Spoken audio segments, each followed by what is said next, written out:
আমার চ্যানেলে তোমাদের সকলকে স্বাগত।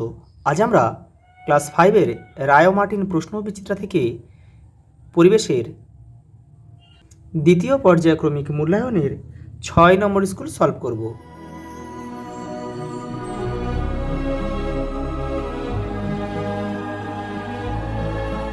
দেখো, প্রথম প্রশ্ন, সঠিক উত্তরটি নির্বাচন করে লেখো। কাজু বাদাম চাষ হয় দীঘাতে, পূর্ব মেদিনীপুরে অবস্থিত। আজাদ হিন্দ ফৌজ বানিয়েছিল সুভাষচন্দ্র বসু। শিশু দিবস পালন করা হয় 14 নভেম্বর তারিখে। এটা হচ্ছে ভারতের প্রথম প্রধানমন্ত্রী জওহরলাল নেহরুর জন্মদিনে এটা পালন করা হয়। একটি বরফ গলা জলে নদী হল তোরসা। ছৌ নাচ বিখ্যাত পুরুলিয়া জেলায়। পরেটা দেখো, আমার সোনার বাংলা আমি তোমায় ভালোবাসি গানটি লিখেছিলেন রবীন্দ্রনাথ ঠাকুর।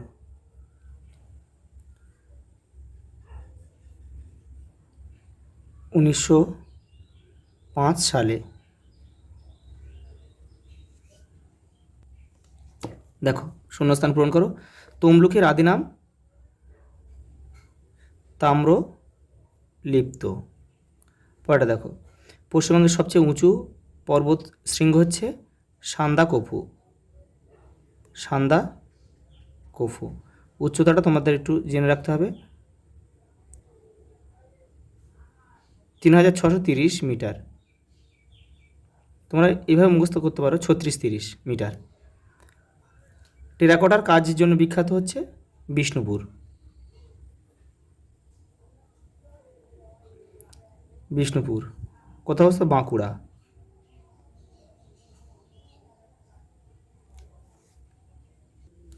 পরেটা দেখো, পেঁপের মতো দেখতে একটি ফল হলো স্কোয়াশ। স্কোয়াশ যেটি পাহাড়ি অঞ্চলে চাষ করা হয়। এটা কিন্তু একটি লতানো গাছ।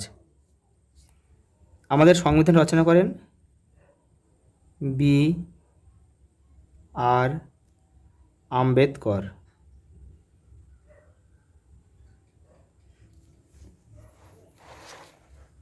এবার দেখো, সত্য না মিথ্যা লেখো।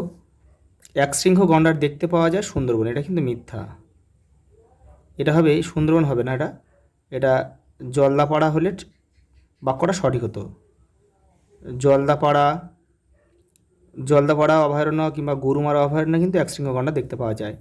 আগে কীটনাশক হিসেবে ব্যবহার করা হতো তুলসী পাতা। এটাও কিন্তু মিথ্যা। এটা নিম পাতা হবে। নিম পাতা হলে বাক্যটা সঠিক হতো। গান্ধীবুড়ি নামে পরিচিত মাতঙ্গিনী হাজরা। এটা সত্য। পরে দেখো, উঁচু জমিতে আউশ ধানের চাষ হয়। এটাও সত্য। একটি লুপ্তপ্রায় মাছ হলো ইলিশ। এটা মিথ্যা। এটা হবে মৌরলা, ন্যাদো, সরপুঁটি এগুলো সবই লুপ্তপ্রায় মাছ। পরীক্ষার সময় তোমরা কিন্তু এই যে পাশে যে ব্র্যাকেটে যেটা লিখে দিচ্ছি এটা কিন্তু তোমরা লিখবে না। এটা তোমাদের আমি শুধু কোন বাক্যটা সঠিক হতো সেটা জানানোর জন্যই কিন্তু আমি এটা লিখছি। তোমরা শুধু সত্য মিথ্যা লিখে দেবে, উত্তর পেয়ে যাবে, নাম্বারটা পেয়ে যাবে। পরেরটা দেখো, বাম স্তম্ভের সঙ্গে ডান স্তম্ভ মিলেও দেখো বীরভূম এখানে সদর শহর দিয়েছে। দেখো বীরভূমের সদর শহর কি সিউড়ি। এখানে তোমরা কিন্তু কেউ তীর চিহ্ন দিয়ে মেলাবে না। এরকম প্রশ্নের উত্তর এপারের প্রশ্নের দাগ নাম্বার এপারের উত্তরের পাশে লিখে দিলেই হয়ে যাবে। দক্ষিণ 24 পরগনা আলিপুর 4.2। মালদা ইংলিশ বাজার 4.3।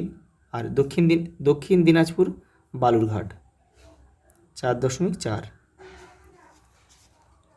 পরেটা দেখো,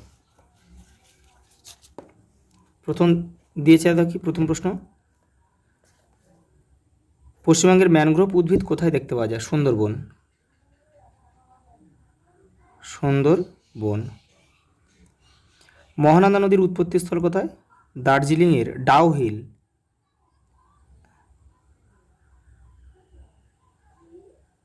দার্জিলিংয়ের ডাউ হিল।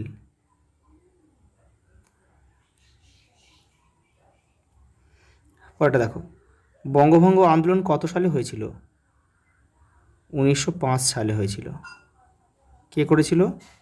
এটা হচ্ছে লর্ড কার্জন করেছিল, কিন্তু লর্ড কার্জন। পরেরটা দেখো,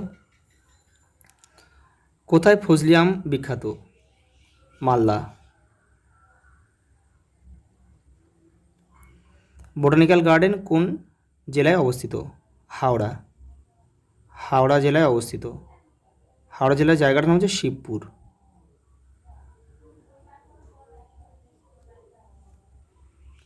গঙ্গা নদীর উৎপত্তি কোথা থেকে?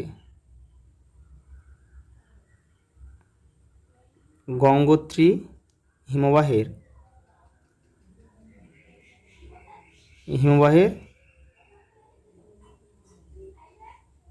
গোমুখ গুহা।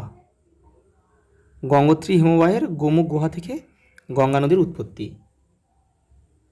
দেখো 6 দাগের প্রথম প্রশ্ন, নদীমাতৃক সভ্যতা বলতে কী বোঝো? দেখো, নদীমাতৃক সভ্যতা বলতে কাকে বলে? দেখো, নদীমাতৃক সভ্যতা বলতে বোঝায় সেই সব সভ্যতা যা নদীর তীরে, নদীর উপর নির্ভরশীল এবং নদীকে কেন্দ্র করে গড়ে উঠেছে। এই সভ্যতাগুলি নদীর জলের ব্যবহার করে কৃষি, পরিবহন ও অন্যান্য কাজ করে। নদী ছিল তাদের কাছে মায়ের মতো। পরেরটা দেখো, স্বাধীন ভারতের প্রথম প্রধানমন্ত্রী ও শিক্ষামন্ত্রীর নাম লেখো। আমি এখানে লিখে দিচ্ছি। দেখো, প্রথম প্রধানমন্ত্রী হচ্ছে জওহরলাল নেহরু। আর দেখো, প্রথম শিক্ষামন্ত্রী হচ্ছে মৌলানা আবুল কালাম আজাদ। দেখো, পরের প্রশ্ন দেখো, লুপ্তপ্রায় মাছগুলিকে আমরা কিভাবে সংরক্ষণ করতে পারি?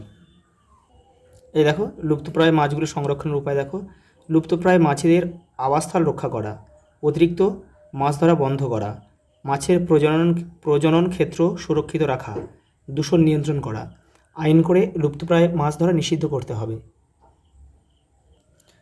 পরে দেখো, ধাপ চাষ কাকে বলে? দেখো, 103 পেজে রয়েছে তোমাদের বইয়ের। পাহাড়ি অঞ্চলে সিঁড়ির মতো জমি তৈরি করে চাষ করা হতো, এইভাবে চাষ করাকে বলে ধাপ চাষ। তারপরে দিয়েছে দেখো, হারভেস্টার কি? দেখো, ফসল কাটা ও ঝাড়াই করার আধুনিক যন্ত্র নাম হচ্ছে হারভেস্টার। এই যে দেখো, তোমাদের বইয়ের 98 নম্বর পেজে রয়েছে। দেখো, ধান কাটা আর ঝাড়াই আধুনিক যন্ত্র হারভেস্টার।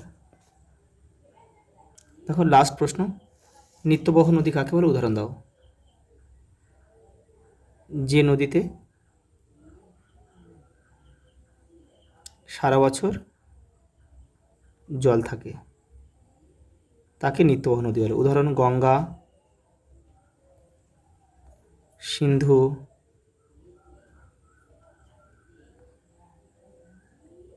যমুনা প্রভৃতি।